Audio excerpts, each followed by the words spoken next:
Ensamblado de la PC.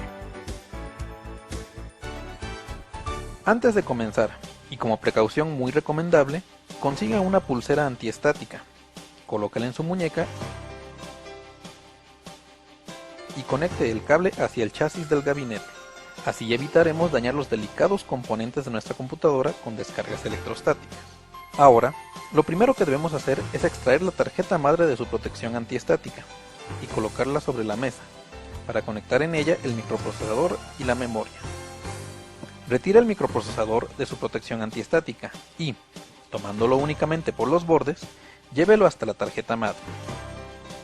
Con cuidado, levante la palanca que está al lado del socket. Esto liberará los contactos, permitiéndonos colocar el microprocesador en su sitio sin esfuerzo alguno. Solo puede colocarse en una posición, no hay posibilidad de errores al insertarlo. Al bajar la palanca, el microprocesador queda perfectamente asegurado en su sitio y conectado eléctricamente. Ahora, con mucho cuidado, coloque el disipador y el ventilador de enfriamiento, cuidando que queden perfectamente fijos en su sitio.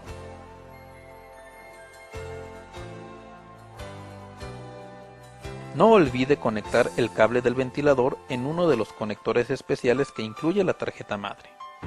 Vamos ahora a colocar la memoria RAM en la tarjeta madre. Para ello, localice la ranura donde debe insertarse el módulo correspondiente. Abra las palancas laterales y con cuidado, pero con firmeza, inserte el módulo de RAM en su sitio. Es imposible que coloquemos invertida nuestra memoria, gracias a la presencia de una muesca que coincide con un tope en la ranura correspondiente. Sabemos que nuestro módulo de RAM ha sido insertado correctamente cuando las dos palancas laterales encajen perfectamente con un par de muescas que posee todo módulo de RAM en sus costados. Con esto, la tarjeta madre está lista para su montaje. Vamos a preparar el gabinete para recibirla. Usando un destornillador, retire la tapa lateral derecha del gabinete para tener acceso a su interior. Note que al fondo tenemos una placa de montaje, justamente donde se colocará la tarjeta madre, y en el lado de enfrente encontramos las bahías de montaje para las unidades de disco. En la parte superior está la fuente de poder que alimentará a todo el conjunto. Debemos comparar la disposición de los conectores externos de la tarjeta madre y elegir la placa de montaje trasera adecuada. La mayoría de las veces la configuración estándar es la adecuada, pero asegúrese de ello antes de iniciar el montaje.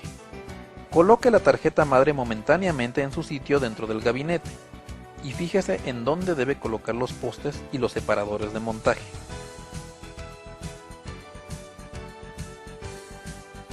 En este caso, se deben colocar en los puntos marcados.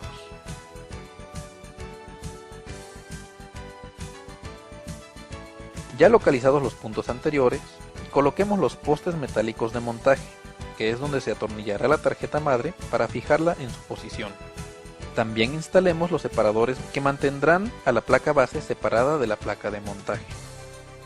Con todos los postes y separadores en su sitio, es hora de colocar la tarjeta madre en su lugar.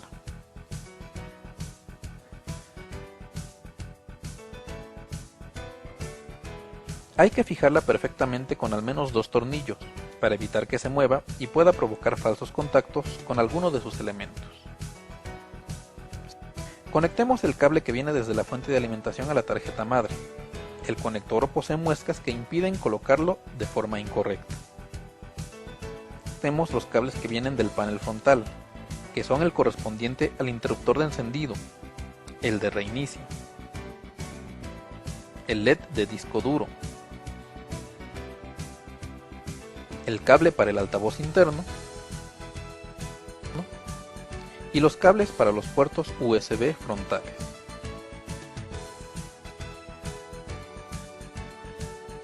Una vez que ha quedado montada la tarjeta madre, podemos colocar las unidades de disco. Por conveniencia, primero se colocan y luego se conectan sus cables. Primero, vamos a insertar las dos unidades ópticas, pero antes hagamos una precisión. Para cumplir adecuadamente las especificaciones de la interfaz IDE, es necesario que una de las unidades cumpla el papel de maestro, mientras que la otra debe ser configurada como esclavo. Esto se hace por medio de un puente o jumper de configuración que se encuentra en la parte trasera de la unidad, junto al conector del cable IDE. Puede ver que existen 3 posiciones para el jumper: maestro, esclavo y selección por cable. Vamos a configurar el quemador de CDs como maestro y al lector de DVD como esclavo. Una vez realizado esto, podemos montar nuestras unidades en el gabinete. Libera el espacio para 2 bahías externas de 5.25 pulgadas, retirando la tapa plástica frontal y la lámina metálica interna, si es que existe. Esto nos permitirá deslizar una de las unidades en su sitio, y después la otra.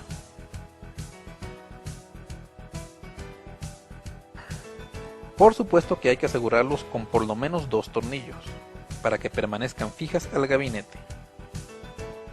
Ahora instalemos la unidad de disquetes en su lugar. Libere una bahía externa de 3.5 pulgadas y deslice en ella la unidad. No olvide fijarla en su sitio con algunos tornillos. Finalmente, vamos a colocar el disco duro en su sitio. Aquí conviene hacer una recomendación. Siempre debe manejarlo tomándolo por los bordes y nunca toque la placa de circuitos que se encuentra en su parte inferior. Así evitará dañar a los delicados componentes de este elemento. Localice una bahía interna de 3.5 pulgadas y deslice en ella el disco duro, cuidando que los conectores queden apuntando hacia la tarjeta madre.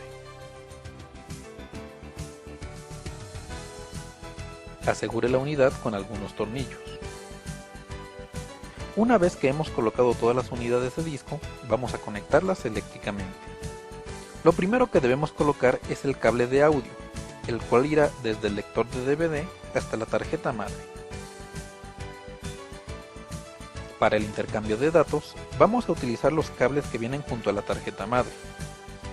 Note que se trata de un par de cables de 80 hilos, y que se distinguen porque uno de sus conectores es de color negro, otro de color gris y el último de color azul. Como regla inviolable, el conector negro irá a la unidad configurada como maestro, el gris a la unidad esclava y el azul hacia la tarjeta madre.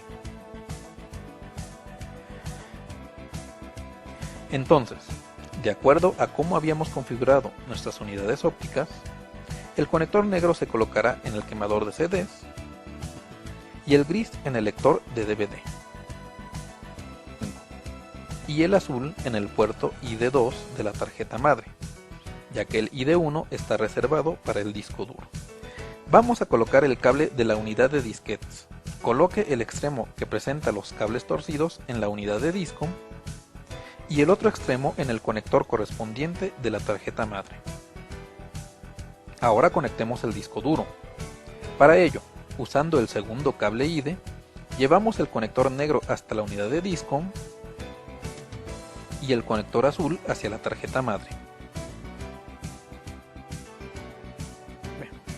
Finalmente, vamos a conectar los cables de alimentación que vienen de la fuente de poder.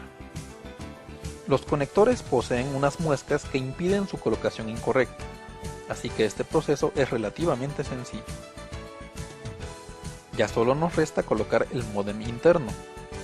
Para ello, hay que retirar la laminilla trasera correspondiente a una de las ranuras PCI de la tarjeta madre. Ahora, con firmeza pero con cuidado, inserte el módem en la ranura correspondiente hasta que haya asentado perfectamente en su sitio.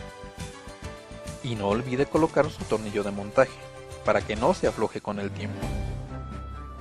Con esto hemos concluido el proceso de ensamblado de nuestra computadora personal. Para comprobar si hemos hecho un buen trabajo, conecte el monitor, el teclado y el ratón. Conecte tanto la computadora como el monitor a la línea de AC. Presione la tecla de encendido y si todo está bien, el monitor deberá desplegar una pantalla inicial invitándonos a entrar al setup y configurar la máquina. Después de la configuración del setup, se debe formatear el disco duro e instalar un sistema operativo, tal como Windows o Linux.